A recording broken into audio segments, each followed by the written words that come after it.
Hello, everybody. It's time for our second episode of anaxSKOOL Live.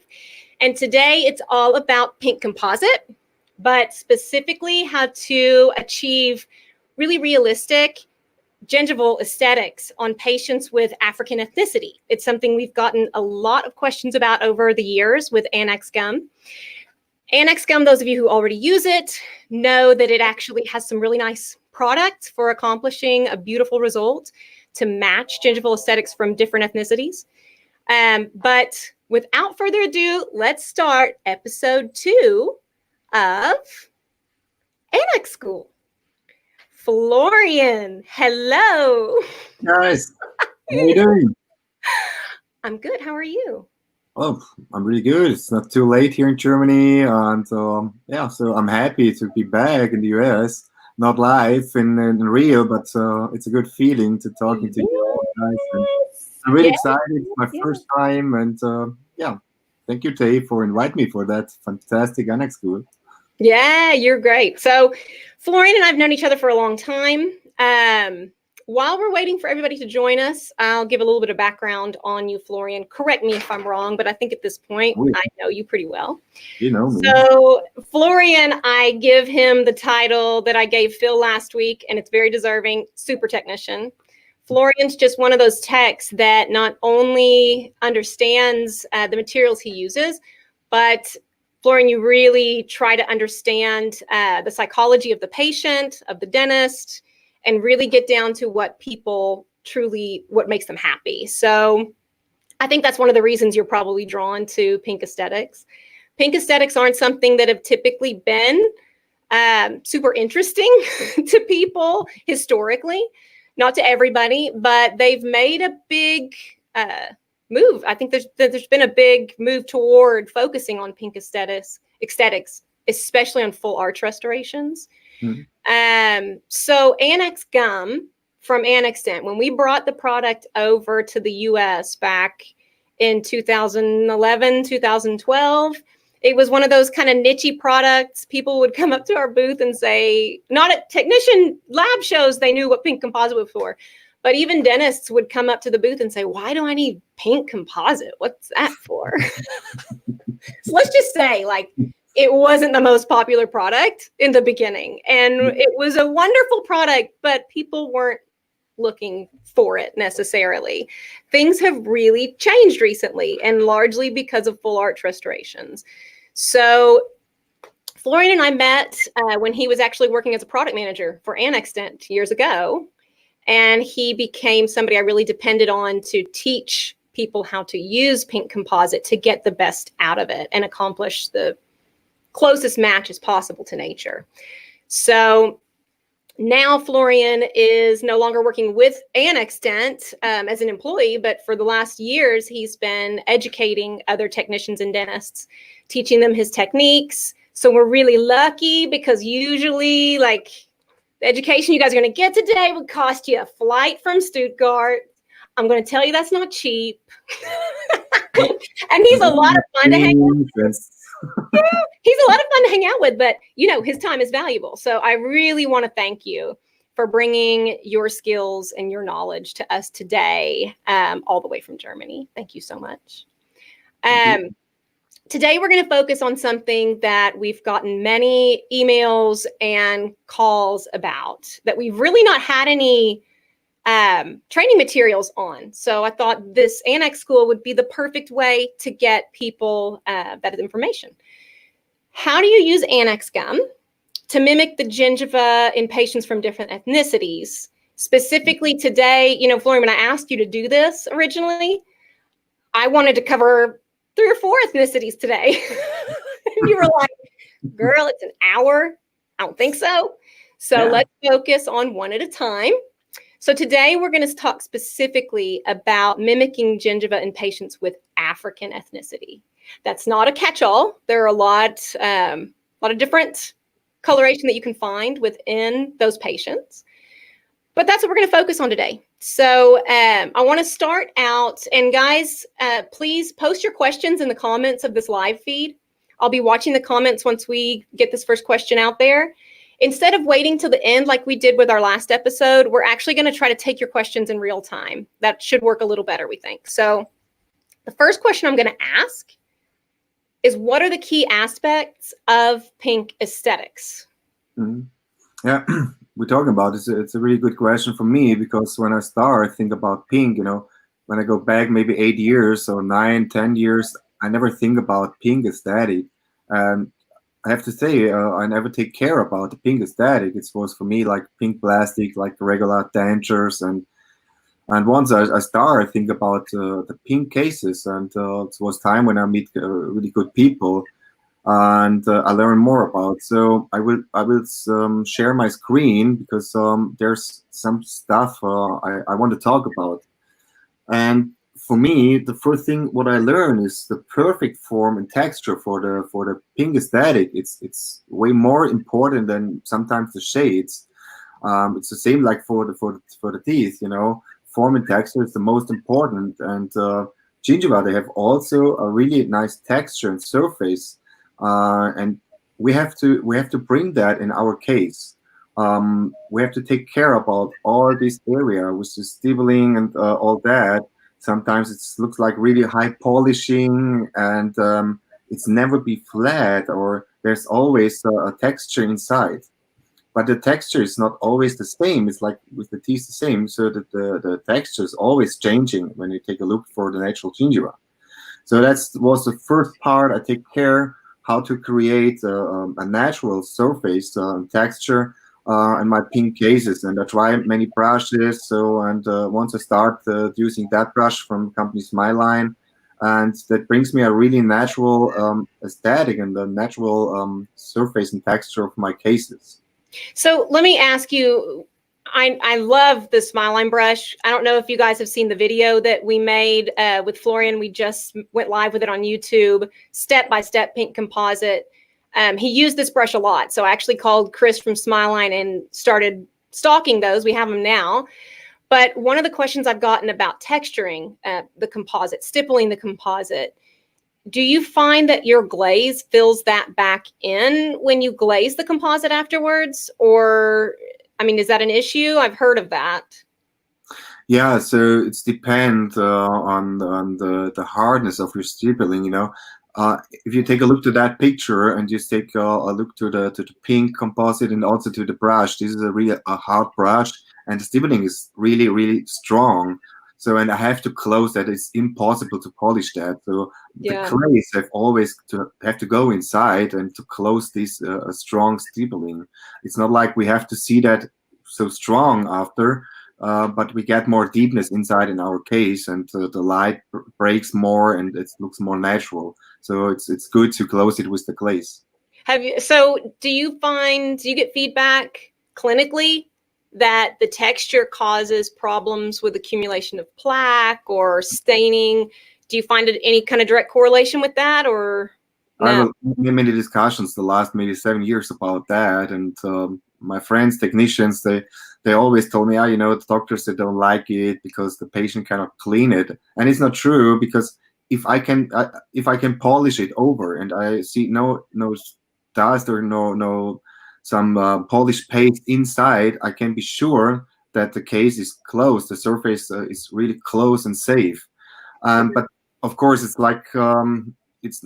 I cannot say that every single case comes up back after maybe 2 or 3 years and looks like new. I have some cases that look like new, and I have some cases, my worst one, coming back after 2 months and look like terrible. But this was not happens about the composites. It was not the fault of that material or the clays.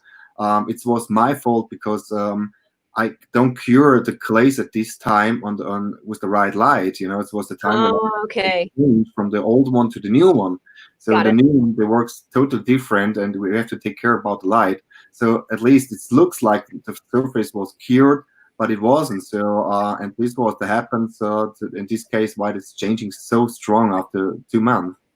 Okay, well that makes sense. Okay, so I agree. I see a lot of cases where it's just like smooth as glass, the tissue, and there's just something about it that doesn't quite look right. And the cases that I've seen posted where everybody is like, wow, that's such a natural result.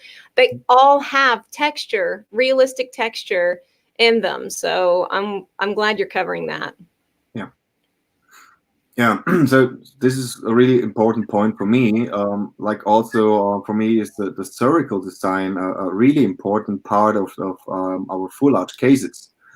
Why? Because with the cervical design, I can change the form and the longness of the piece totally. So I always take care about cervical design, and I spend a lot of time for that. When I mean a lot of time, it's cost me maybe for full arch case around about 15 minutes to 20 minutes to make my cervical design. But this is the important step when we think about the natural form of the teeth. They are always different, and it's impossible to make always the same cervical design. It looks not natural. We have some parts of the teeth that are longer, so my gingiva have to be longer in that part. So this is a really important thing. The cervical design is what we're talking about in practice on the courses always, to find the perfect cervical design for each case. It's not like there's a protocol for each case. It's like the same protocol. Right. That makes sense. Yeah. So, and finally, of course, we have to take care about our color mix, because the natural color of the gingiva is not pink. We're always thinking about the natural color of the gingiva is white. So when we try the gingiva for maybe 5 to 10 minutes, you will see the color is changing to white. Sorry, that's what I mean with the color mix is always different. And when we think about patient, open the mouth for maybe 1 hour. So, and we make a picture, find out after 1 hour, it's not the same result like if they close the mouth and open it again for 2 minutes. It's Yeah.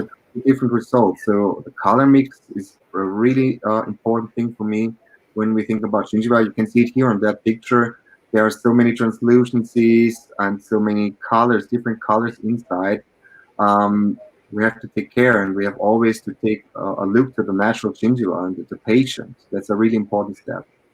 So I love that picture because you can see the texture and how important that is in that particular patient. It's not going to be like that in every patient, but you see the texture, you see that beautiful like smoky brown color that you see in some African patients.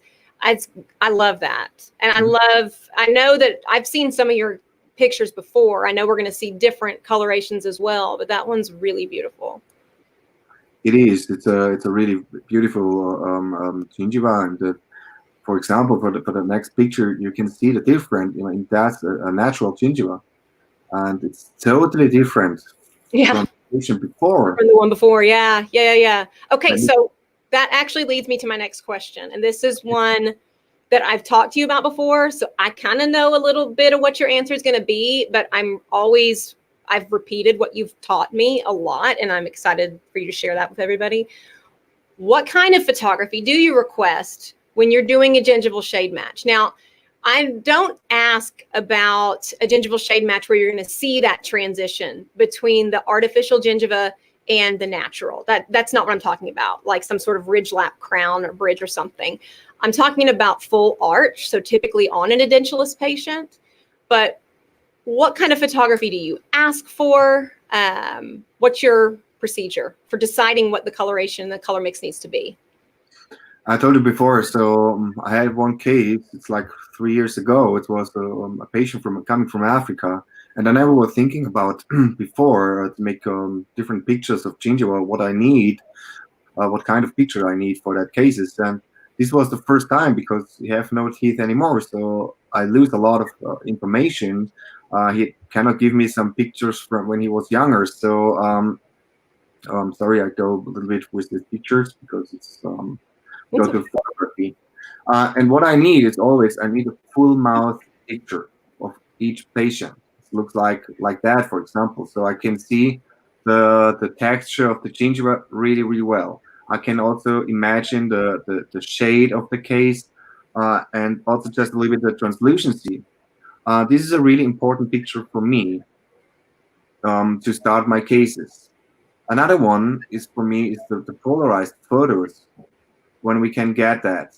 Polarized photos, Oh, which wow. are so I can see more the deepness of my case. and see more the translucency of that case.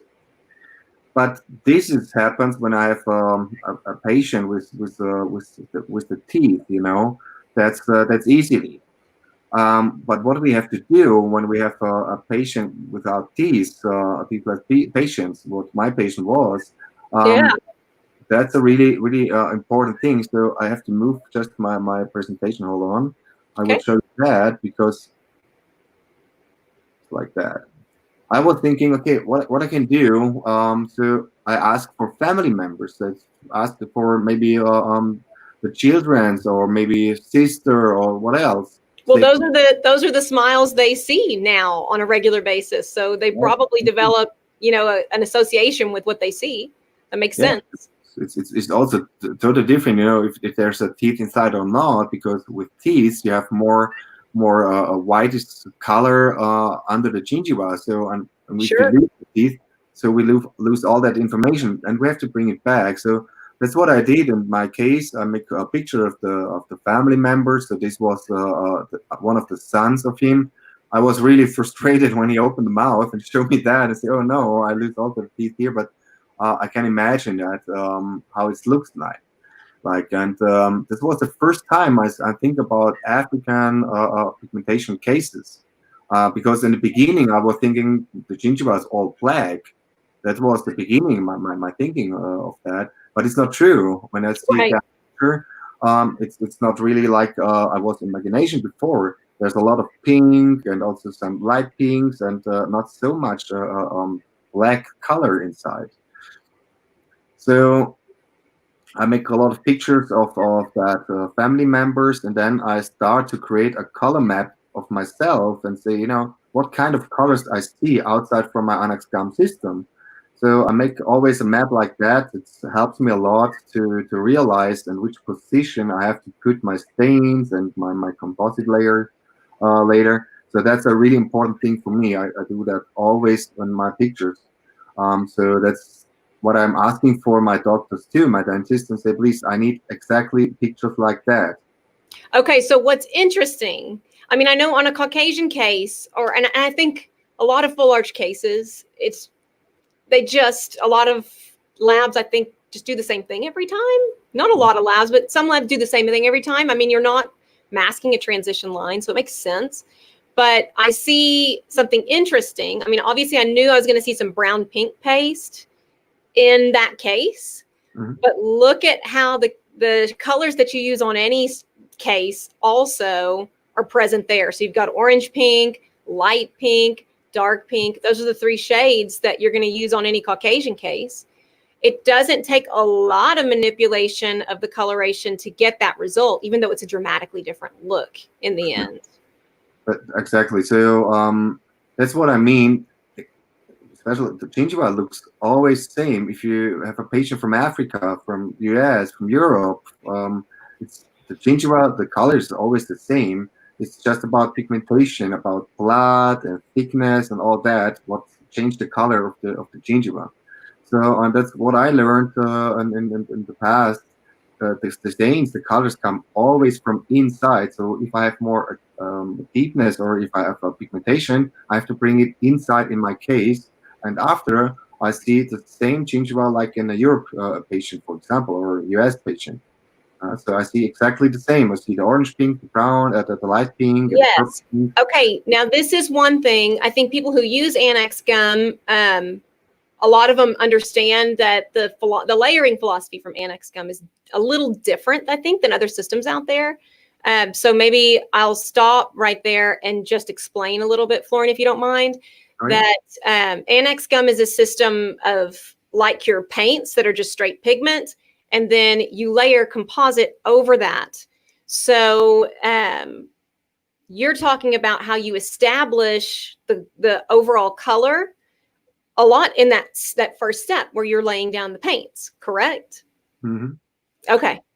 Yeah, exactly. Because many people, I don't know, I cannot put some stains on top on my layering, my layered composite, because this is block me all translucency of my composite, everything, because the stains, they are really chromatic and they're really opaque. So I have to go in the inside of the case. So like, I always stain directly on top on my frame. So and I make my staining technique on my frame, and then I layered my composite. It's a really fast and easy way to get a really nice result for the pink cases. Okay, so let me ask you a question really quick. Since we're talking about, I mean, that is a lot of work, right? So the OptiGlaze Colors is a tool that everybody leans on, and I love it. I think it can be an amazing tool, but when you're creating a composite on a prototype, for example, compared to when you're putting composite maybe on a metal thimble bridge or a Pecton thimble bridge, where that is your final aesthetic result. On this case, would your approach differ? Do you sometimes just do a quick surface staining with OptiGlaze Colors or something similar on a prototype, but then build in all that color and all that layering only on the final? Or are you always taking exactly the same approach on the composite at the prototype and the final? Does that make sense? Yeah, it's have to be for me because, if I start the final case and the patient is unhappy with something else, like with the shade or with the form or something else, I have to change my final case. I never want to change my final case. So my patient, my dentist, and me, we all agree on the prototypes to say, okay, that's the way how it looks like for the final. And the patient pay what he's seeing there, Yeah. So I never had that problem. The patients say after, oh, I don't like it, I have to change it. So my prototypes is always a layer technique with gum too, because it's important that my patient get always a feeling, because we're talking about a lot of money. If you make full arch cases, the same here in Germany, like in the US, we're talking about a lot of money. And for me, it's important that I give my patient a feeling he knows always what he gets for the money. And it starts with the mock-ups, with the temporaries, going to the final case. And I think if I spend time with OptiGlaze to bring aesthetic inside in the pink part, for the white part, it works, it's easy. But for the pink, to get a really nice aesthetics, cost me maybe more time than just layering a little bit of composite on top and make a smooth effect. So this is faster. Okay, so that's a good point. I get a lot of calls saying, hey, can you give me some guidance on where to put the colors? I'm new to Annax Gum. Can you help me know where to put the colors? And I'll start to talk about layering and using different stains and using different colors. And I'll hear sometimes, well, this is just a temp. This is going to be in place for, a month, up to 6 months. I mean, long term. But this is only going to be in place for a short time. What about something quick? Like, I need to be able to get it done quick. But what you just mentioned is a really important point, because if the plan is to make this beautiful aesthetic at the end, which the patient deserves for paying all that money, you've got to show them what that's going to look like. Because let's say you do something quick and then you come with this beautiful final and the patient says, no, like that is way too dramatic. And now you're in a bad spot. Has that ever happened to you? Have you ever done that? Yeah. I started to think about doing it like that way, because I hate it, and all the technicians, they hate it if they have to change something at the final case. So that's a real nightmare for each of the tags. Yeah. And it's not necessary to have that nightmares, It's first of all, it's a lot of fun for me. It's a lot of fun to layer the pink composite. So it's one of my favorite job in my lab. So it brings me a lot of happiness in my daily business. Yeah. And the other part is I always try to do something different to another lab, because if everyone makes a simple temps and make just a pink on top, maybe one color, never take care about the form, textures, nothing, and I do the same. So what's the difference between me and that lab? It will be the price. And so if you make a good quality and of your work and make something different, something that a machine maybe cannot do that at this moment, so you are unique, and I think people and also the dentists, they give you more respect to your work, and I think that's what we need too, like for technician. And the other part is for me the fun, because a case like that costs a lot of time, and I need a part of fun in these cases, and pink is the fun for me to do that. Yeah, that makes sense. I never thought about it that way. Okay, so I totally interrupted you. You were showing us how you can start to see these colors in photos. I just got curious, sorry, but go on. Yeah, so this is one part. So you can always working with the photos. We're talking about ELAB. There was a question about ELAB. Yeah. It doesn't work with the gingiva right now. It's there's nothing happens about value like with the teeth. So that's different. And I think we don't need it because and if I see a case now or a patient in front of me, you know the colors exactly, and you know exactly what you have to do. Sometimes it happens that I'm not be there and I cannot take a look to the patient. So normally I try to see every patient live and talking with them. We make also some videos and all that to imagination more how it looks like. But sometimes it happens that I'm not in the office of the dentist, and I'm asking always for picture like that. So then make some composite spots. So my dentist, they have also the composite in the office. Yeah. And they make some spots like here on that picture on top of the gingiva. They have to cure it. This is really important. If they don't cure it, the composite they change a little bit the color and translucency if you cure it. So okay, so let's talk about that for a second, because one of the number one questions I get about the Annax Gum system is, why don't you have a shade guide? And I know that the composite, if we made a shade guide, we'd have to choose what background, the composite was going to rest on. It has some translucency to it. So do you think that a picture like this, where the doctor is curing buttons of composite and putting it there and taking a picture on that plane, in that patient's mouth, because a shade tab is always going to be slightly different plane. Do you think that's better, or are you also frustrated that there is no shade guide?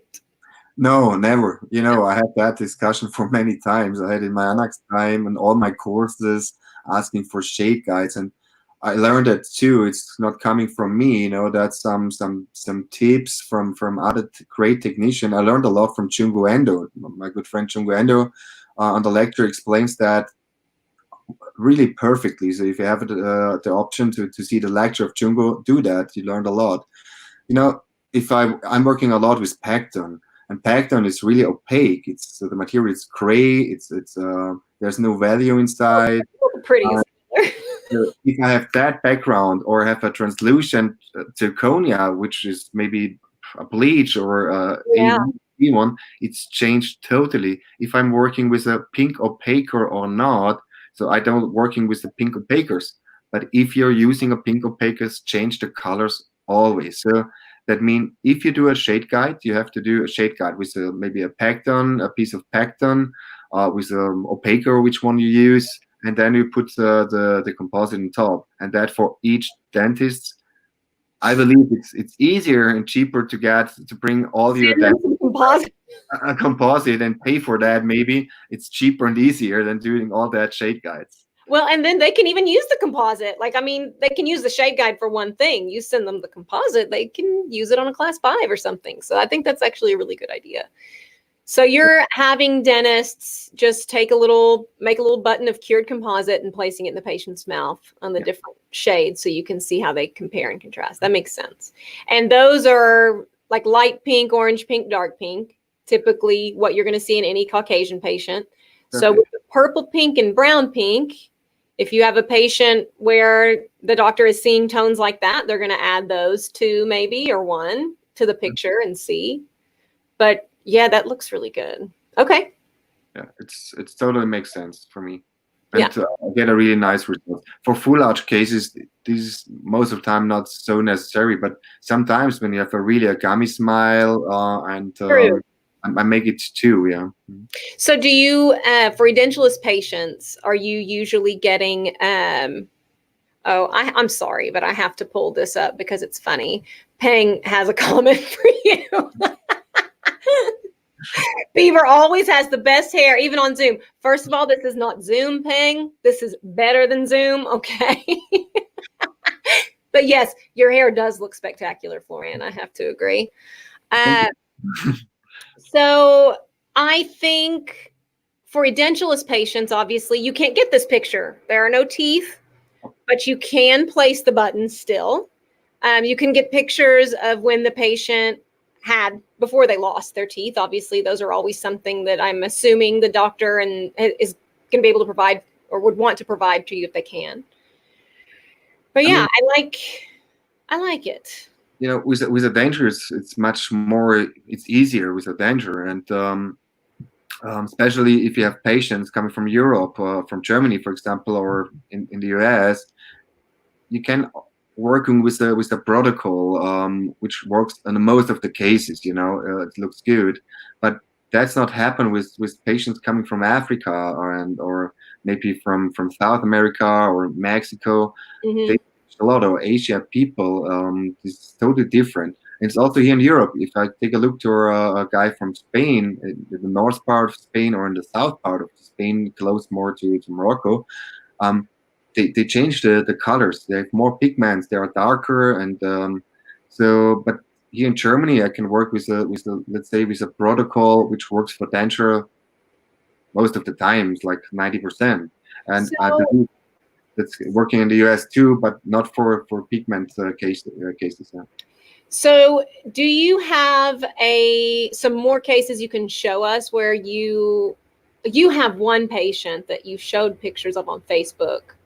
Yes. I mentioned to you I wanted to look at today. Yes. You know that case from my lectures, and I like it to show that case because it was a really good case, and it was the first time to realize what's happened with that pigmentation gingiva.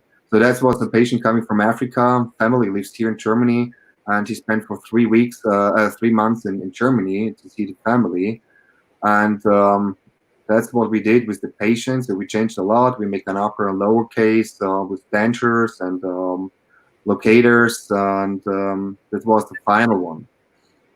So that was the pictures I showed you before from the family members. I tried to cover that aesthetic in my pink part for the dentures. So that picture you showed where the anterior teeth were missing, that wasn't him. That obviously is completely dental. So that was a family member and gave you a lot more information. That was one of the sons of him, yeah.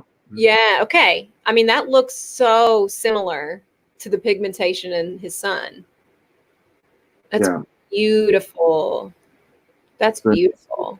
Thank you. That's what I mean. See much texture there, but then now thinking about it, the picture you showed me, I didn't see a lot of dramatic texture in the sun either. So did you try? You're matching a smoother texture there. It's not always about dramatic stippling. That's it. Exactly. Okay. It looks not natural if you do that. If you don't have that before, you know. Yeah. Yeah, so that's really simple, and it's what I mean exactly. If you make a color map before you start layering and take a look to the pictures, the photos, and make just a small color map like I did on the picture, you know exactly what you have to layer, and that's what I mean. That saves you a lot of time, because some of the technicians are always thinking, oh, I need hours and a lot of time to doing that. Yeah. It's not true, because I have maybe 10 minutes work to make that color map. And then after I know exactly what I have to layer with my stains, that's a simple part. So that's beautiful. I love that case. I've always loved that case. So now I want to talk a little bit about your actual technique and the steps that you take when you layer composite. I'm very familiar with your technique already because I've watched you do it a lot. But I think the best way to do it, like you and I talked about before, it's hard. This distance learning option is great. Having access to this kind of information from your home is wonderful. But it's not the best way to show live work on a model. So just so that we were able to show the high definition and show a lot of detail, what you and I decided to do was to show how your staining step would look on a case similar to the one you just showed. I'd like for you to show that model. Now, what's funny is right before we started this, about, I don't know, that 10 minutes before go time, I told Florian, well, aren't you going to show a model? And he was like, hey, I can make one like right now. So that's what you did because you're awesome. So if you can show that model that you did with the staining step. Now this is going to be with the goal to have a result a lot like what we just saw. Can you angle it a little bit so you don't see so much glare? Let's maybe I switched off one of my lights here. Okay. It's better now. Yeah, that's better. Okay, so what stains did you use? So that's really simple. This is the stains coming out from Annax Gum. It's like the stain dark brown. Okay.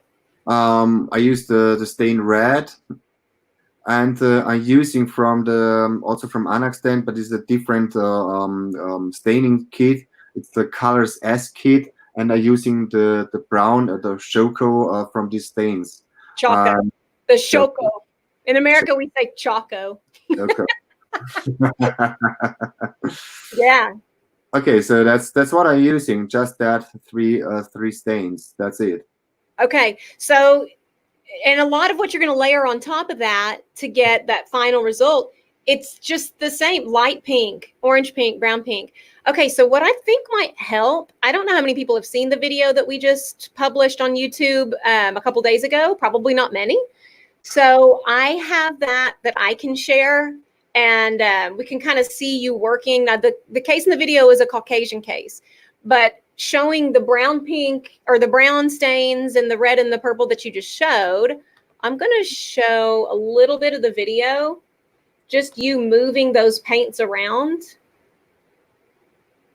Yeah. Because what I really like about the way that you work with the stains, I mean, you're not putting one color of stain on and curing and then putting another color of stain on and curing. You're working with the stains and you're curing all of it at once, right? That's it, because I do the same like in ceramic. In ceramic, you never put one stains inside and bake it, and layered another layer of ceramic and bake it. So you always use that in ceramic, that the materials can go inside, and I do the same with the stains. You can put some veins inside. You know that when I'm working, like here in that case, with the cream later or with the yellow, I put the red inside and make some veins. So you can mix it really well inside and make some artist inside in that case. And, okay. Yeah. And the video that's now showing large on the screen, that would be a pretty straightforward Caucasian case. But on this case that you're showing, where you just showed me the paints, if you'll hold that back up, the model that you made, Florian, will you show that again? Yes. So on that case, I mean, really the big change is you're not seeing so much vibrant red. You're seeing more of the brown and the Choco. So I was asking you before this, why the Choco? Because it's, you know, dark brown. I figured is pretty much the same thing. I'm not as familiar with the Annax Blend Colors S, but you said before you started using Choco, you would blend a paint that's now discontinued from Annax Gum, the yellow paint. Yes. So the dark brown for Annax Gum, that paint you said is just a little too dark to use in some cases by itself. Because I see that yellow that you're talking about. It's more of a yellowish brown. Yes, exactly. We can see it later in some slides, some photos, because sometimes it's too dark, and in the beginning I mixed that with this yellow, but it's not available anymore.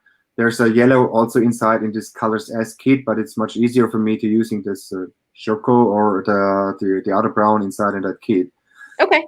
Why I'm using that technique and working with different colors is, first of all, to mix the colors, the color mix, and the other thing is we need more deepness inside in the case. So sometimes I have really less space on an implant case, for example, and if I'm working with my stains, I don't need so much space to layer my composite, because I get my deepness just about my stains.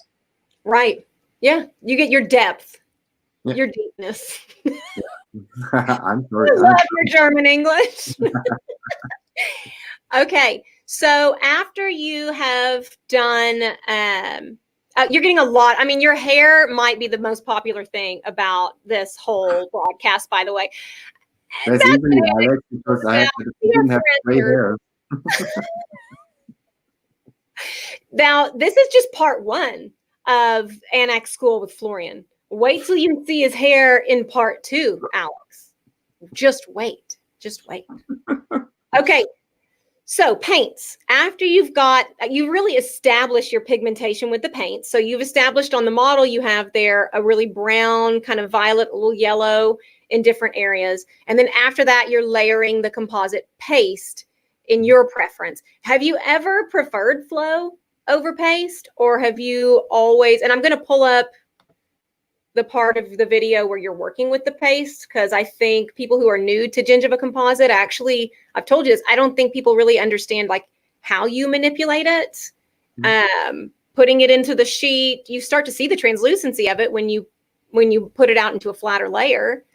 You're cutting strips and you're putting over. So this case again in the video is a Caucasian case. For that case you have there with the more brown tones, would you start with dark pink in this same way in the interproximal areas and then covering the paints? Or would you use brown pink? What's your typical next step on a case like that? It's just depend on the case, you know. Sometimes if I have a case which is not so dark, I cover it more with orange and dark pink, like in this case you see it on the video.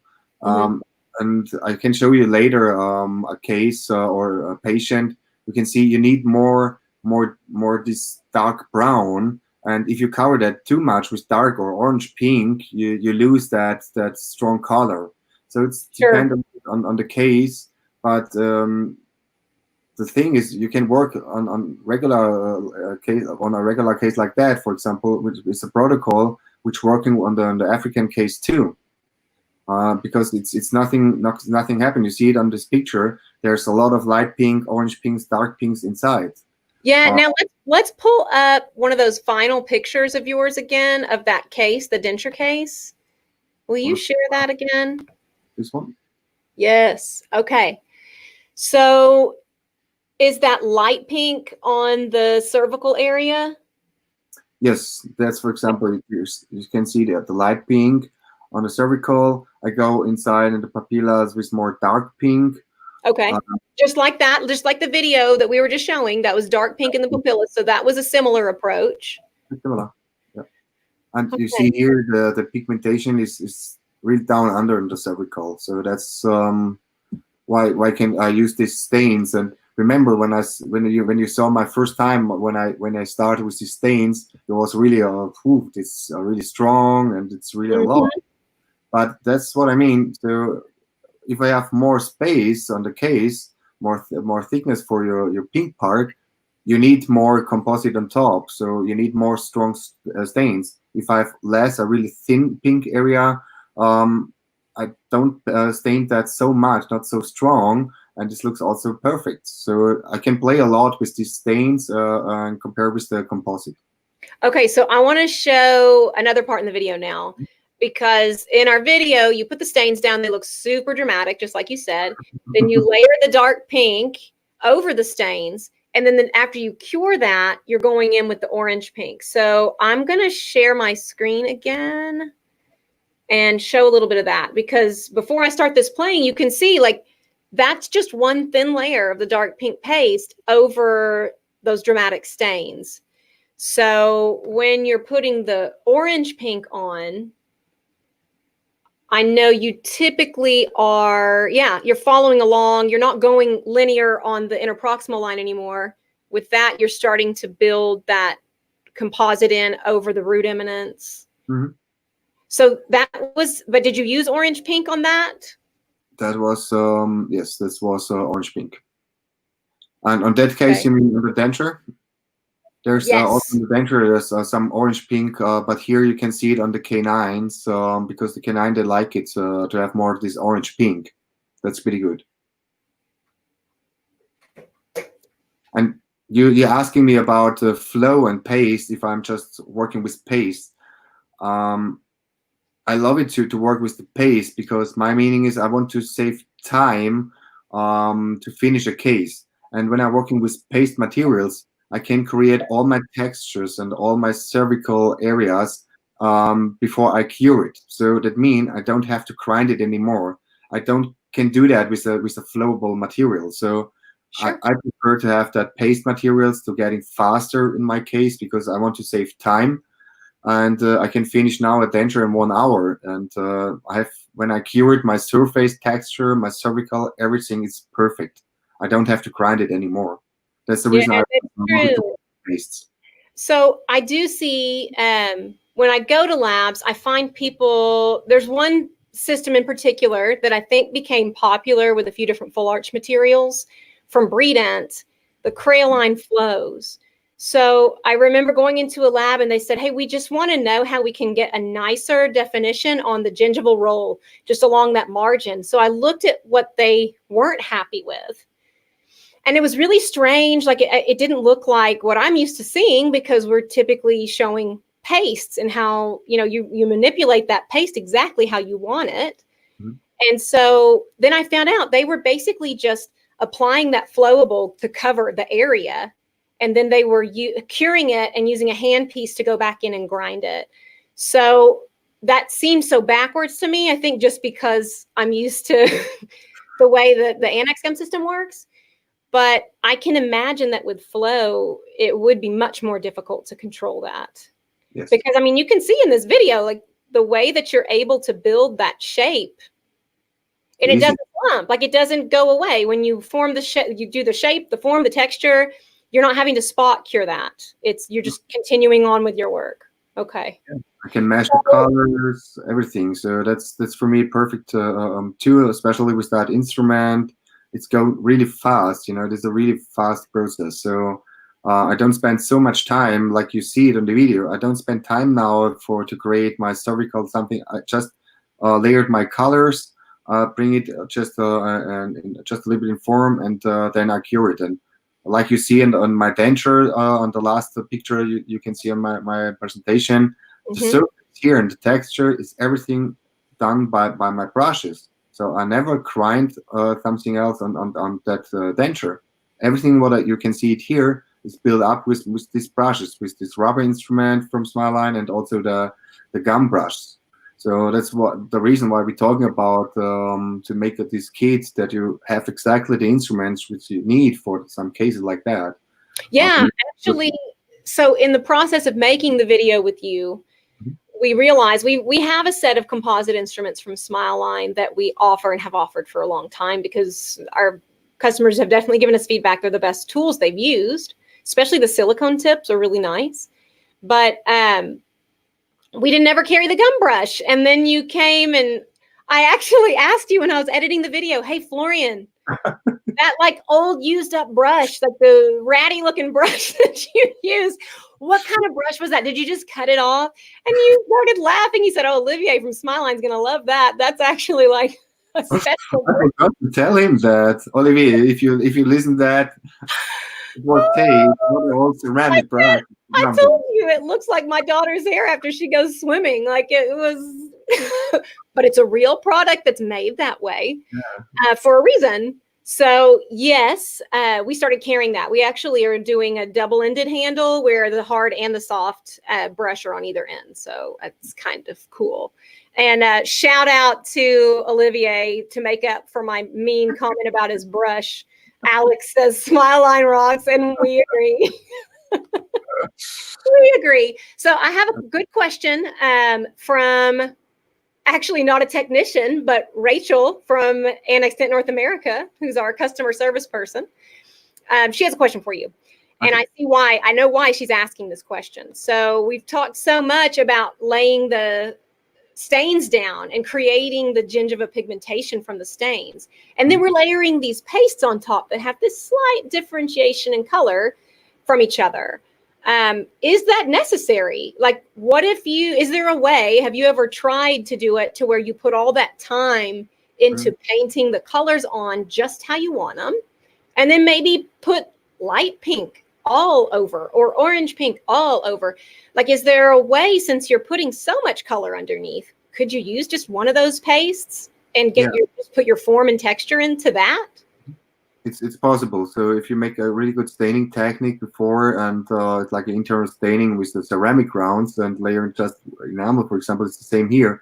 You can make a really good staining technique before and just layering one. I prefer to say two, because I like it to have in the cervical the light pink. So but then maybe using orange pink or dark pink, and then for the cervical just a little of the light pink. It looks also good. So that makes sense, because I know why she's asking this. We get this question all the time because it's not cheap, the composite. It's very valuable. And exactly, it's not cheap, and that's necessary that you don't grind it.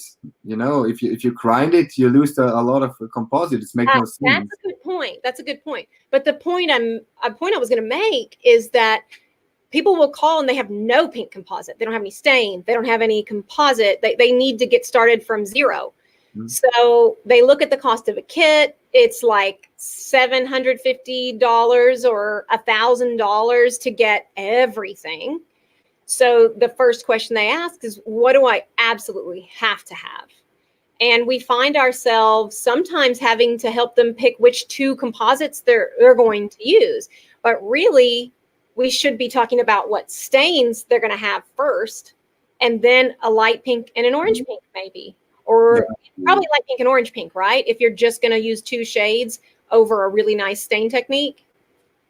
Yeah, I think if they want to start, they can use the stain red and maybe purple. It depends on the cases. If you make a more American cases, so I would say red and purple, or maybe green. But for green, you can also use a dentine color. But red and purple are really good, and then maybe orange pink and light pink for the cervical, and they can start with that and getting a better result than before, I believe. Okay, so a lot of times if somebody's really trying to invest just a minimal amount to get started, which we totally understand, especially these days. So the kit S has the light pink and orange pink. Perfect. Paste, right? And then the red and the purple paint is like $265. Not a terrible price, you know. It's a good deal. But I usually say, okay, you know what? Also add the dark pink paste, and then you've got the three shades you're really going to need, and you've got your red and you've got your purple. Do you think it's equally important to have the cream paint? You know, when people asking me the same, like you, they're asking you on my courses, say, you know, for me, I need always the full kit, and I believe with one case, or maybe it's after the second case, this kit is already paid. But for me, really important is the red. The red is the most important, and especially that kind of red from Annax is for me one of the best, because it looks so natural, like blood, that it's really amazing. So I cannot do a pink case without that red stain. So red is the most important for me. True. Light and orange pink are also for me a really important colors, which are used in each case. Even if it's an ethnic case. And here's another question for you. So we have this kit called the Digital Denture Characterization Kit, but and we made it for that purpose, right? We had a lot of 3D printing denture companies. They really like the translucency of Annax Gum. They tried the different composites, and almost all of them picked Annax Gum, which makes me so proud.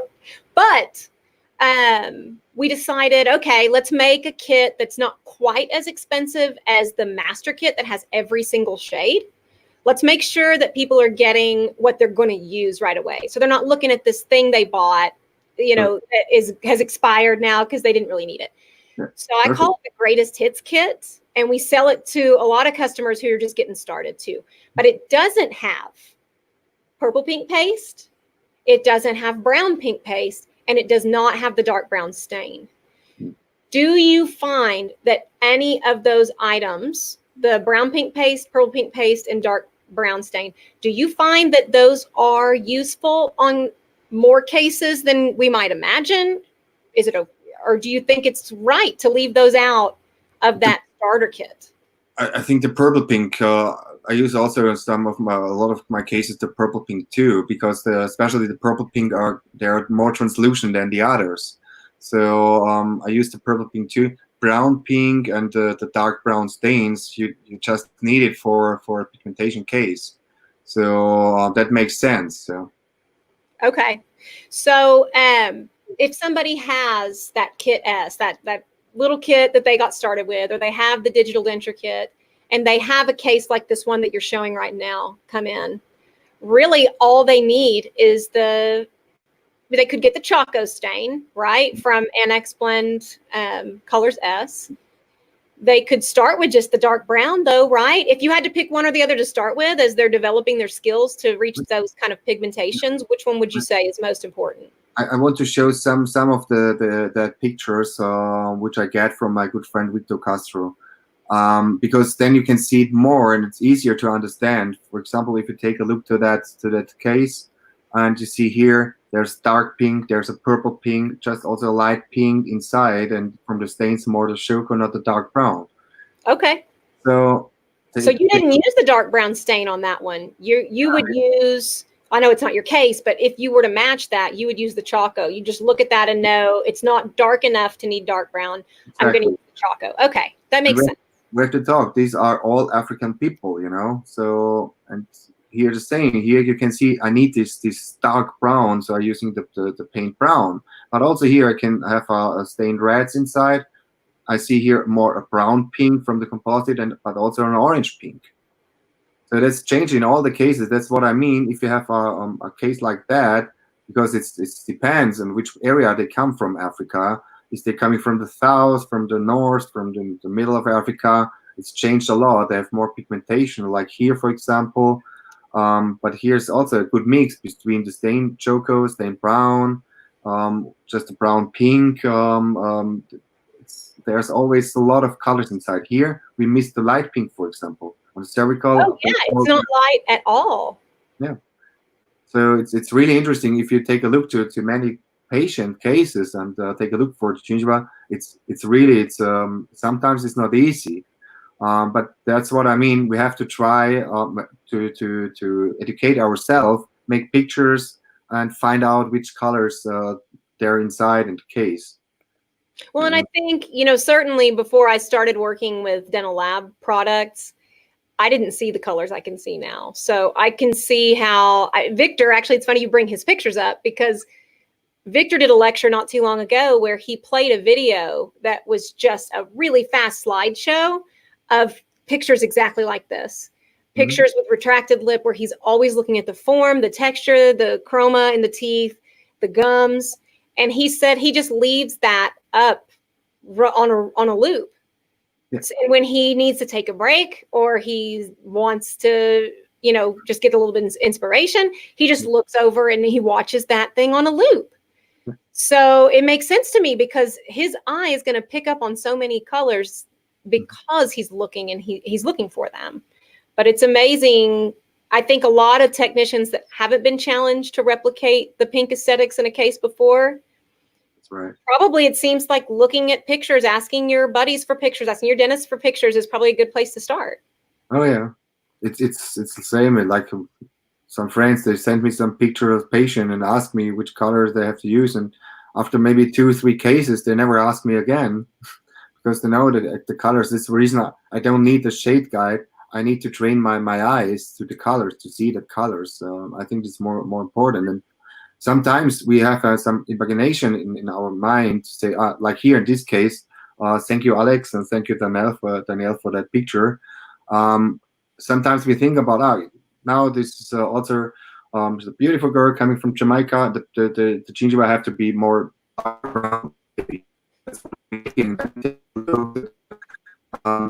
natural looks more like a European or like American gingiva. Just small parts of this brown inside. Yeah. And we have to see that. This is impossible to do that with a shade guide. It's impossible. We have to see it. We have to imagination which color there's inside. That's what I mean. There's no shade guide that can give you all that information. No, not really. Okay, we have another question from a viewer. This one's more related to material selection and approach. I know that I'm really glad he's asking this question. He or she is asking this question because I know you've done a lot of work on this topic. Do you mill or 3D print a denture, a digital denture, and apply pink composite? I know that I'll let you answer this question, but I know you did it one way and now you do it another. Maybe you could tell us a little bit about it and explain why. I'm working normally really on analog technique. I use a flasking technique to make my dentures, and I get a really nice results. I don't start with the digital ones because I missed a really good material, and especially I missed the colors. I changed it. So in the beginning of this year, it's not like I changed, but I try a new technique for printing dentures. I tried that with the carbon system, and they have a new material. It's coming from Dentsply Sirona, which looks the color are really good for me for digital denture. It looks good, and I can working on that. But the regular colors for me are not really helpful for a denture. They look like a typical plastic denture, and I never want to give that to a patient. So that was the reason I'm using a PMMA, a classic PMMA, and Like working. oh, you're not even milling, really. You were injecting new And outlet, right? what I love now to do is to mill my denture base or to print my denture base, because there's no shrinkness anymore in the material, so the fit is perfectly in the mouth. And then I make my setup on top of this denture base on the printed or milled, and make my setup, make my wax up, and going back in the flask and inject on top of this denture base. So the fit inside the mouth is incredible good. Yeah. So if you're printing, I guess you're not really milling at all anymore. You could, and you'd get that fit, right? And if you milled, have you seen these double layer discs where they have the white and the pink? It's impossible for me to use that. I'm sorry But for the that. pictures look real good in the ads. They look real good, but it's Yeah, not possible for you, huh? it's No. it's not my way. Of course, you can cover it after the not so pretty parts and cover it with composite. And I think my technique is good for me, and I don't have that stress like maybe a production lab, a big ones. And my technique for me, it works really well. And I think this is a traditional technique coming also here from Germany, and they're working on it for a while. We start more and more to do that digital, and especially the fit inside the mouth of these dentures, they're incredible good. Yeah. Well, because we get the question a lot too. Speaking, I know this is not what this course is about, digital dentures, but we get the question a lot because we don't offer 3D printed material. We don't offer a printer. We do have an injection flask. And so we get the question a lot, why 3D printed dentures? And you just answered that. I mean, the fit, there's no shrinkage, so the fit's perfect. So your material of choice in all the things you've tried, you like the carbon printed Dentsply material. Now, I think that material looks so good that in a lot of cases, I can't imagine you'd even need to layer composite. Do you disagree with that? Of course, I tried that on the same. Maybe you can share my screen. Yeah. Because this is a digital denture, and that's what I mean. This is coming from carbon, and they sent me that denture in the first time, and I was thinking, okay, how I cannot sell that. And then I just grind a little bit, I make more form and more texture inside and teeth, and then I start layering my pink composite, and I stain the teeth with cheesy optic glaze. Okay. Here you can see half, so before and after. And I think this is for me a really good result to sell a denture. On the other part, on the left part, so it's coming out from the printer. It's not like I can sell it, but it's okay. It's better than Cool. some Yeah. other dentures. And if I spend around about 1.5 hours to bring the form texture inside the teeth, make the optic glaze on top, maybe 1.5, and then just layering my pink composite. It was not a big deal. This is a really fast, quick technique, but it looks more natural and makes more sense for me to sell it on that way, because the other way, the left part, is coming outside from a machine, which looks not so bad. And if I want to sell it on that way, they don't need me anymore because the machine can make my job. I don't like that. So it's best to train their eye to get the other side, the kind that you've given your TLC to. It looks really good. Yeah. Well, so here's what I'm thinking. You're right that we needed more time than an hour. An hour I thought was so much time when we started doing it. It's not. It's like over. So rather than, I know you're going to come back for part 2. Thank you very much. Thank you. I'm happy. I think in a couple weeks, let's meet back, same place, 2 Fridays from now, right? Mhm. And maybe instead of looking at other ethnicities, which we can do, can we talk more about step by step and show maybe some pictures step by step in your next course? Talk more Yeah. about technique? Okay, perfect. And I would highly recommend going to YouTube to the Annax Dent North America channel. Watch Florian's video. I mean, it is full length. You're going to see every step. It's designed for you to work along with, right? Yeah. So I think between now and then, if people could watch that and then meet us back for the next part of your anaxSKOOL, that it would arm them with a lot more information where they'd get a lot more out of it. So I'd highly recommend going to Annax Dent North America's channel on YouTube and looking at that video, the pink composite video. But Florian, thank you so much. Thank you for your time. And yeah, if you have any questions we don't talk about, or you want to see it on the next episode, make some comments so we can read it, and we were working on it that we give you all the information, all the answer you were searching for. Okay. Enjoy my last picture is especially for Tay, that she can see how crazy I am about Annax Gum and about Annax North America. This is my favorite. I love that. That's like $30,000 of Annax Gum under your head. So what a princess you are. That was the best time last year in Denver. So yeah, it was really good. Yeah. I hope you enjoy it, and talk to you soon, maybe 2 weeks, huh? Yeah, 2 weeks. We'll be back. Thanks so much, Florian. Thank you guys for watching, and we'll see you next time.